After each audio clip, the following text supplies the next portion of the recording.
A positive point of view could do so much for a person. If in our thoughts we constantly fix attention upon sinister expectations of dire events that might happen, the result will be constantly to feel insecure. I discovered that if you expect the worst, you're likely to get the worst. And if you expect the best, you're likely to get the best. It's the power of positive thinking. Norman Vincent Peale's 1952 book, The Power of Positive Thinking, had a huge influence on popular notions about what it takes to be successful, healthy, and happy. And while a positive mindset can be useful when you set out to achieve a difficult goal, there's another approach that can sometimes serve you better, according to science. In this episode of the podcast, we'll talk about the power of negative thinking. You'll hear how lives were saved during a freak mining accident on a lake in Louisiana. And I'll speak with author and decision strategist Annie Duke about why imagining failure can lead to better outcomes.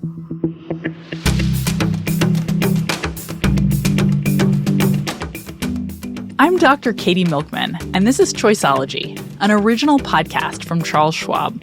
It's a show about the psychology and economics behind our decisions.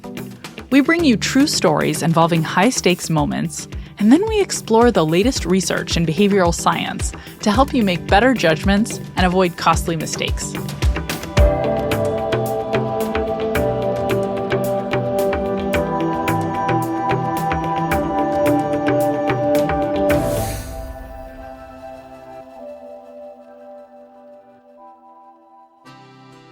My name is Michael Richard Sr. I live at Jefferson Island, Louisiana, on the shore of Lake Peigneur. Lake Peigneur is a lovely spot about 25 miles from Lafayette and about 10 miles inland. The beautifully manicured Rip Van Winkle Gardens are on the southeast side, and a little further south, there's a plant nursery called Live Oak Gardens. Mike Richard's family owns and runs both of these businesses. My whole family lives here. My daughter runs Rip Van Winkle Gardens, which is a public garden with a full-service restaurant and wedding reception facilities. And my son runs Live Oak Gardens Wholesale Nursery, which is a production nursery for landscape plants. And my mother lives here, and she's 92 now. Lake Peigneur is the deepest lake in Louisiana, 200 feet at maximum depth. But it hasn't always been that way. It used to be only 10 feet at its deepest point.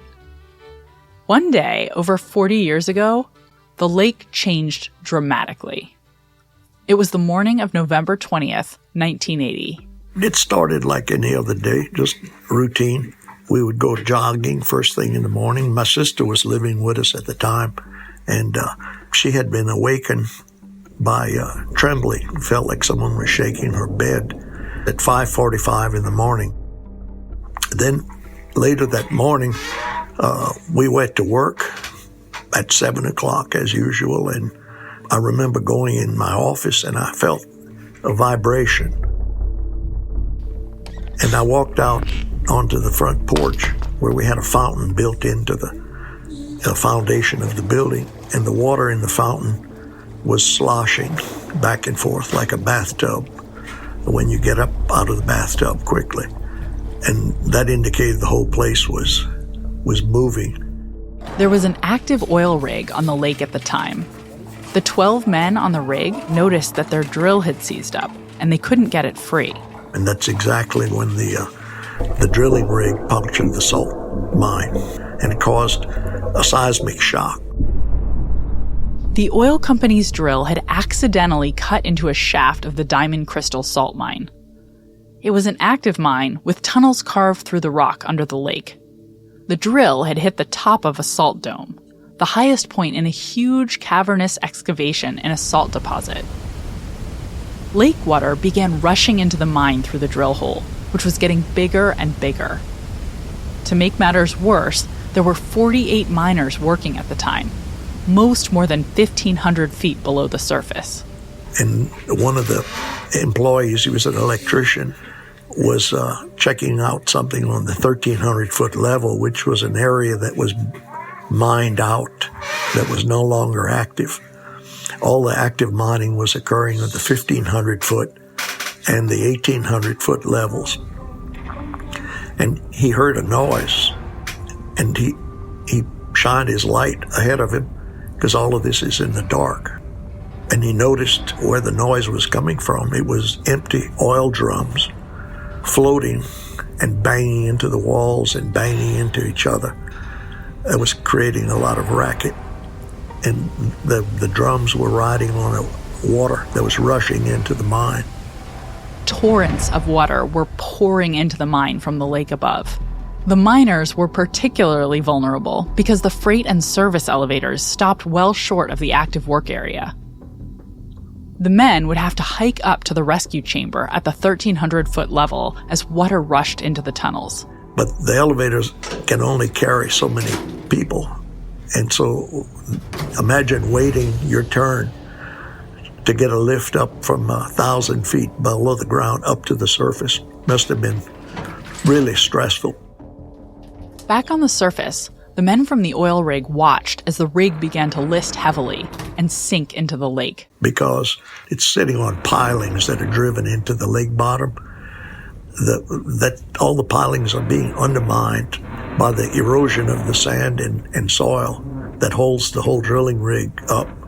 So they started evacuating the drilling rig, and the drilling rig started listing or leaning, and eventually it fell over and then disappeared. It went down into the crater that was forming below the surface of the water. And there's a large vortex forming at that point. The entire 150-foot high oil derrick fell and then vanished into the lake. Remember, this was a lake that was only 10 feet at its deepest point. It averaged only 3 feet deep. The oil rig disappeared at around 7:25 a.m., and a massive sinkhole opened up and grew. A total diameter of the crater is 1/2 mile by 1 mile. It was massive, likely one of the largest human-caused sinkholes in the world. Luckily, Mike managed to evacuate his family and all of his staff at the gardens.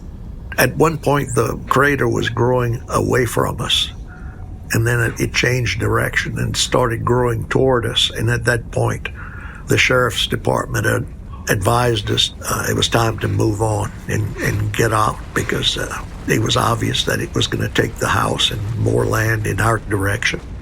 I had a PA system, and I remember announcing of the PA system for everyone to evacuate. And I guess they could tell by the tone of my voice that it was something serious. We had never asked anyone to evacuate before. And I remember seeing the employees running from their job locations to their vehicles and quickly speed away and get off the property. That giant whirlpool swirling around this crater consumed trees and boats and barges and docks and a parking lot and a huge chunk of Jefferson Island, where Mike lives.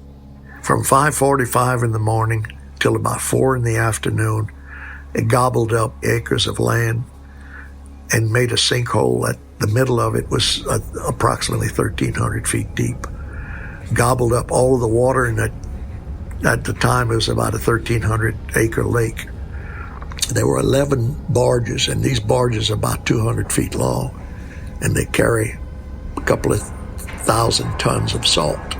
Some of them were loaded with salt, and some of them were empty. And some of them were buried with mudslides. And then a day later, some of them that weren't loaded with salt popped up to the surface. But the loaded barges never did. They're still down there, along with 2 drilling rigs. It took 40 hours for the Bayou Carlin, flowing back from Vermilion Bay and the Intercoastal Canal, which is 10 miles away, to backfill the lake and the crater. There was so much water flowing in, and the water level in the bayou was so low that all the shrimp boats were sitting on the bottom. And there was just a small channel of water. At one point, the water flowing into the salt mine formed a huge waterfall, the highest in Louisiana. So the water coming down the canal, flowing from the south, was falling over a sheer drop of about 150 feet. Well, it was like a movie. You're just a spectator, you know, and they could hear 10 miles away in New Iberia. They could hear the sound of the air being displaced by the water rushing into the mine. So the water's coming in faster than the air could escape. So it's like a huge air compressor with the pressure being released. And toward the end, when it filled up the mine, there was a geyser that went up maybe 200 feet. By the end of the day, the lake area was completely transformed. It was spectacular to see the whole lake bottom exposed and the crater with all of the fissures and the trees laying down and all the chaos. The erosion continued for some time, and there was a fire where the oil rig had been. As you might guess, the whole thing was an absolute disaster for the local economy. When this calamity happened, it put 260 people out of work. And it had been a big employer in this area since 1920. They were, at the present time when this happened, they were producing about 1.5 million tons of salt a year. So, it had a big impact on the employment in the local economy. And it was personally devastating for Mike and his business at the time. There was a glass house that was a greenhouse conservatory. There was an 18,000 square foot building. We had about 3,000 species of exotic plants in it. We had a new reception center, and all this was built to last. And it took me 3 years to get all of this done. And we opened in February, and all of those buildings were destroyed on November the 20th, and that's faithful day. Personally, I used to have a lot of dreams about it. The recurring dream I had was my wife and kids were trapped inside the house that sank, and they couldn't get out. And I was faced with the prospect of having them drown, and it was just a traumatic thing that just kept repeating. But fortunately, time cures. As bad as it was, it could have been much, much worse. All of the oil workers, the boat crews, and everyone on and around the lake, including Mike's family and employees, managed to get to safety. And all 48 miners and 3 visitors were successfully evacuated from the diamond crystal mine. It's a beautiful area. Live Oak Garden. That was a beautiful garden. It's a tourist area. This is Dr. Kelvin Wu. He's a retired mining engineer who worked at the time with the Mine Safety and Health Administration to investigate the accident at Lake Peigneur. First time I went in those mines, I was a little bit surprised myself. It's huge. You don't even see it by the headlights on your cab. You try to look at the roof, you couldn't see it. That's how high those are. Mining is notoriously dangerous, particularly when it's close to water. Mining adjacent to water body or underwater body, it's always a hazard. Because after you mine, you took the material out, the ground will readjust itself. You have to be concerned if major breakage. And then you have to be very careful on the escape routes and how to design it should be included in the evacuation plan. And my emergency plan basically dealing all kinds of accident, explosion, water, roof falls. It's always plan for the worst because those are the things that you don't know when an emergency happens. Planning for the worst is baked into mining operations. Fortunately for them is they have a required exercise on the August 4th to 7th, 1980.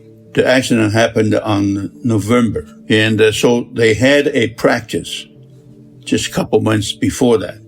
So everybody mind still fresh. They did a good job. They reviewed the evacuation plan on November 17th. That's a safety meeting.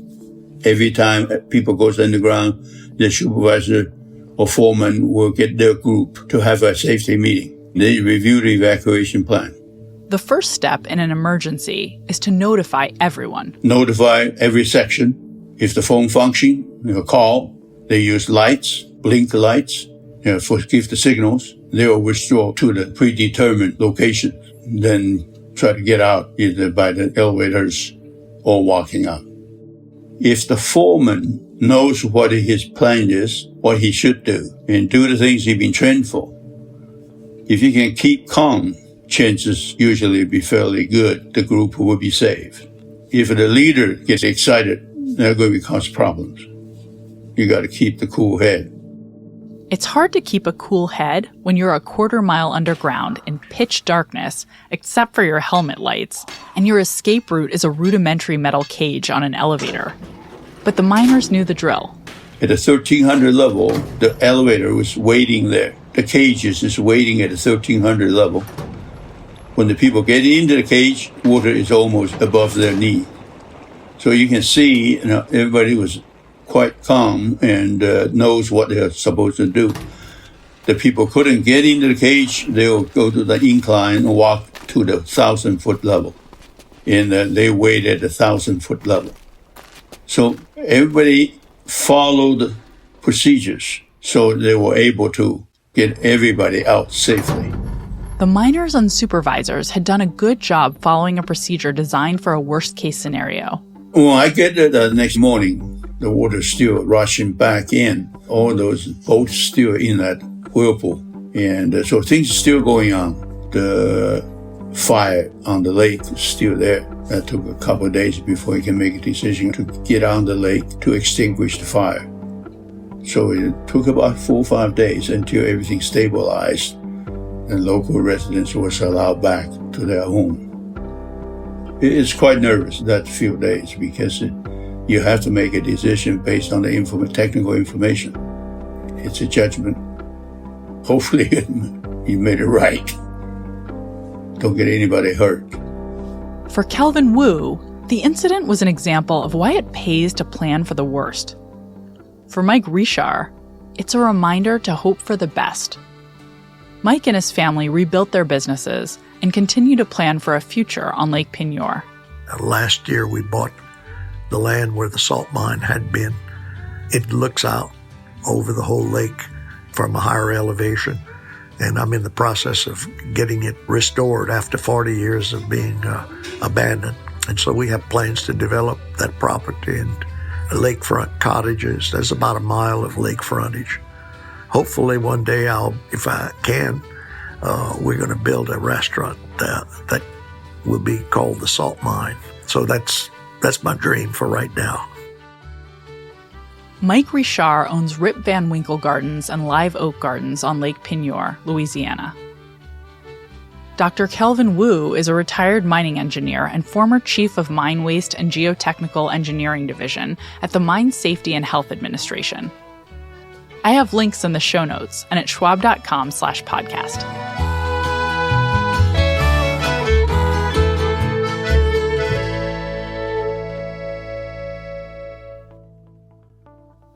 It seems like a miracle that no one was killed or seriously injured in this freak accident, and good luck certainly played a part in the outcome.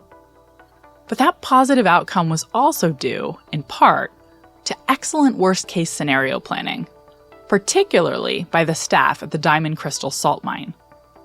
The company was obliged by law to have an evacuation plan and to rehearse that plan twice a year. And it turns out that planning for failure, whether it's required or optional, can have surprisingly large benefits, even when lives aren't at stake. Imagining failure is unpleasant. In most of our endeavors, we prefer to imagine positive outcomes, to believe in ourselves and our capabilities for success. As I mentioned earlier in this episode, there's a best-selling book called The Power of Positive Thinking, and if you listen to our previous episode on the placebo effect, you know that expectations of success do seem to play at least some small role in helping us achieve actual success. But there's power in negative thinking, too, and particularly in planning for the worst. Unfortunately, planning for bad outcomes is a step most of us don't take unless we're prompted to consider what might go wrong and what obstacles could stand in our way when we're pursuing a goal. But for good reason, there aren't laws forcing us to plan for the worst when it comes to most decisions in our personal and professional lives. That means most of the time it's up to us to get this right. Annie Duke is an author and decision strategist. Her Her book, How to Decide, highlights the power of negative thinking. She joined me to talk about the positive benefits of a negative frame. Hi, Annie. Thank you so much for joining me today. Thank you for having me. I'm excited anytime I get to talk to you. Well, I'm really excited to talk to you about this very counterintuitive concept. Could you first just explain what negative thinking is? I think the best way to start talking about negative thinking is to say what it's not. It doesn't mean that you're not setting positive goals for yourself or that you're trying to set the bar super low for yourself because you think so little of who you are. You're still setting positive North Stars for yourself and lofty goals that you would like to reach. And you're trying just as hard as if you were doing positive thinking, hopefully, to believe in yourself and believe that you can actually make it there. Where positive thinking and negative thinking actually diverge is in thinking about the route that you get there. So with positive thinking, you're imagining this positive goal and saying, I'm going to succeed along the way. And you're sort of imagining successfully making it to the goal and how that's going to feel and conquering the world. With negative thinking, what you do is you imagine the exact same goal, but you say to yourself, let me imagine that I failed to reach this goal. So I was trying to reach the same goal, but let me imagine that I actually failed to do so. Why did that happen? Gabrielle Oettingen at NYU really has a lot of very deep work on this, shows that you're actually much more likely to succeed if you imagine that you failed to reach this positive goal than if you just imagine that you succeed at that positive goal. And part of the reason for that probably is that you just identify the obstacles that are going to stand in your way. And then having done that, you can actually do something about them to reduce the chance that they actually trip you up or cause you to quit or derail you on your way to the goal that you're trying to reach.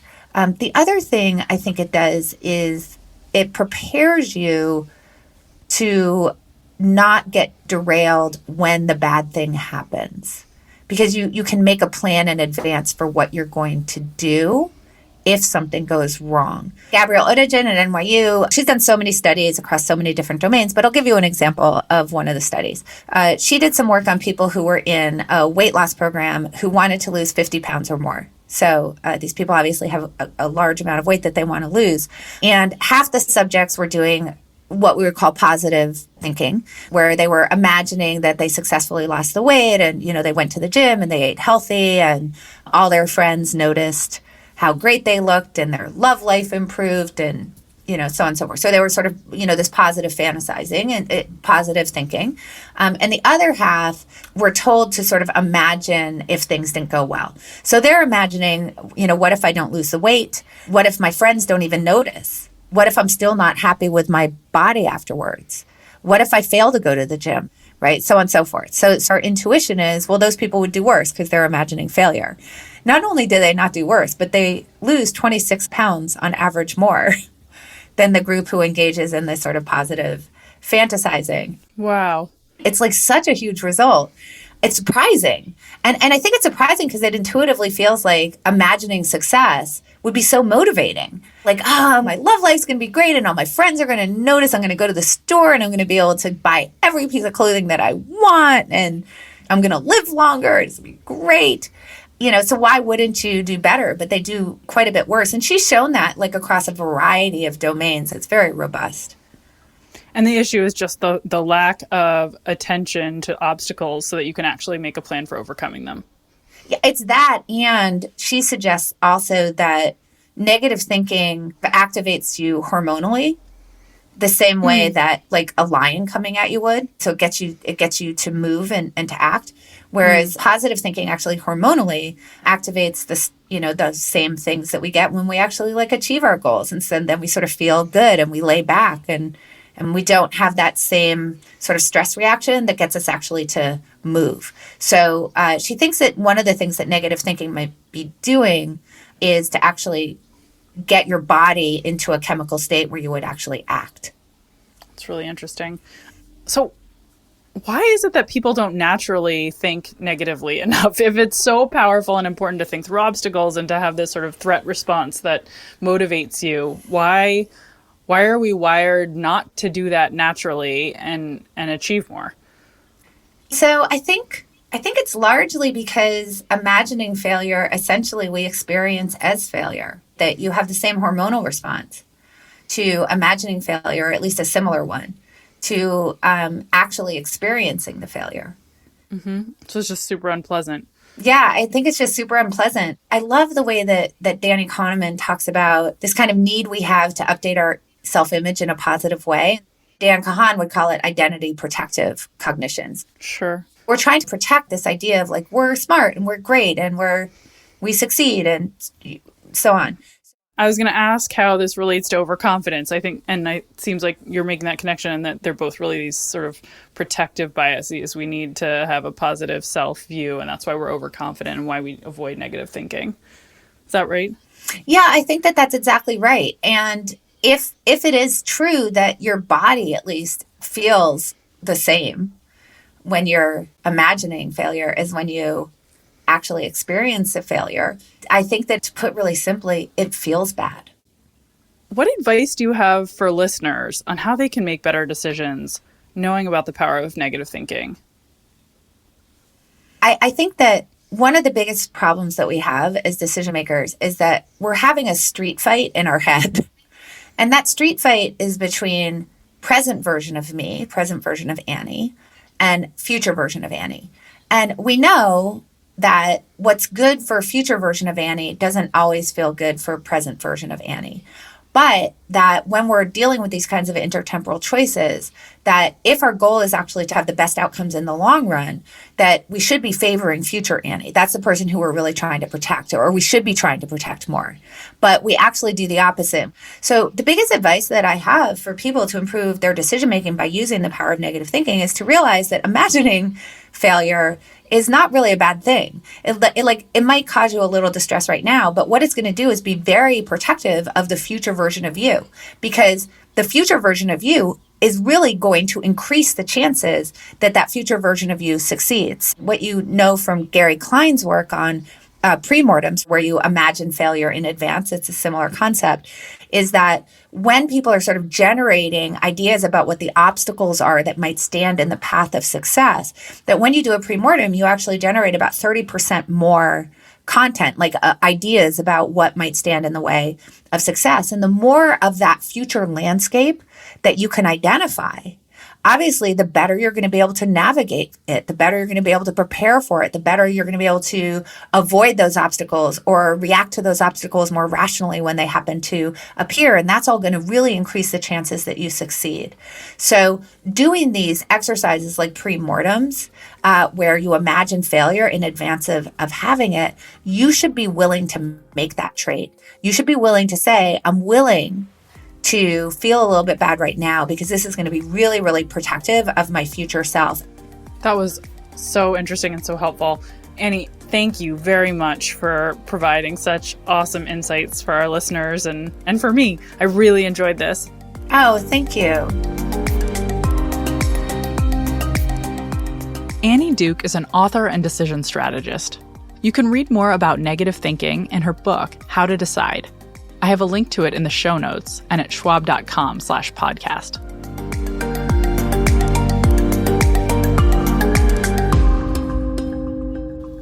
Risk management is one of the most important parts of financial planning, but there are some possible outcomes that are especially unpleasant to think about. One of these is cognitive decline as we age. On a recent episode of the Financial Decoder podcast titled, How Can You Prepare for the Perils of Aging?, Mark Reapy and his guests discuss how to take the right steps to protect your finances in the future. You can find it at schwab.com/financialdecoder or wherever you get your podcasts. While optimism can be an important motivation to work towards challenging goals, rosy predictions can lead to overconfidence and make you more susceptible to failure when things don't go according to plan. Pessimism, on the other hand, can be a drain on motivation, preventing you from sticking to your goals or even setting goals in the first place. But reframing that pessimism as a planning tool can help you anticipate some of the obstacles you might encounter and raise your chances of success. The trick seems to be to balance both tendencies, to leverage a positive outlook to make your efforts meaningful and manageable, and to leverage negative thinking to identify potential problems before they arise. the power of positive and negative thinking.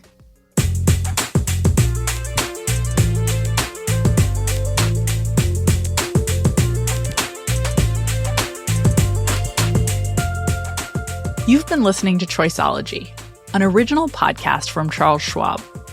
If you've enjoyed the show, we'd be really grateful if you'd leave us a review in Apple Podcasts. You can also follow us for free in your favorite podcasting app. And if you want more of the kinds of insights we bring you on Choiceology about how to improve your decisions, you can order my new book, How to Change: The Science of Getting from Where You Are to Where You Want to Be, or sign up for my monthly newsletter, Milkman Delivers, at katymilkman.com/newsletter. That's it for this season of Choiceology. We'll be back with new episodes in early 2022. I'm Dr. Katy Milkman. Talk to you soon.